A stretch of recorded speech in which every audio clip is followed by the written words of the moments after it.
नमस्कार मेरे दोस्त, आपका बहुत बहुत स्वागत है हमारे smart in Bhojpuri YouTube channel पे। जी हाँ, तो आज हम बात करने वाले हैं भोजपुरी के सुप्रसिद्ध गायक ऑर्केस्ट्रा स्टार अलबेला अशोक जी के बोलबम सॉन्ग के बारे में।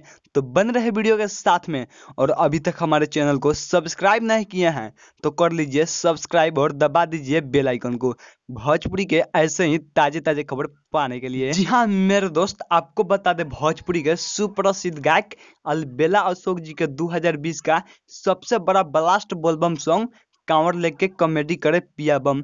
मेरे दोस्त, कांवर लेके कॉमेडी करे पिया बम ये सॉन्ग बहुत ही जबरदस्त और धूम मचाने वाला सॉन्ग है, जबकि इस सॉन्ग को अलबेला अशोक इंटरटेनमेंट के माध्यम से रिलीज भी कर दिया गया है। जी हाँ मेरे दोस्त, आपको बता दे इस गाने का डायरेक्टर है अजय बिहारी चंचल चंदेश्वर, संगीत डायमंड रिकॉर्डिंग स्टूडियो छौड़ा दानो। जी हाँ मेरे दोस्त, तो ऐसे ही प्यार आशीर्वाद बनाए रखें अलबेला अशोक के साथ साथ smart in Bhojpuri YouTube channel को भी। दोस्तों, उम्मीद करता हूँ ये वीडियो अच्छी लगी हो तो कमेंट में हमें जरूर बताएं।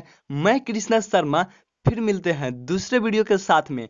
तब तक के लिए बन रहे आपका अपना विश्वसनीय व सबसे तेज news channel smart in Bhojpuri के साथ। जय भोजपुरी।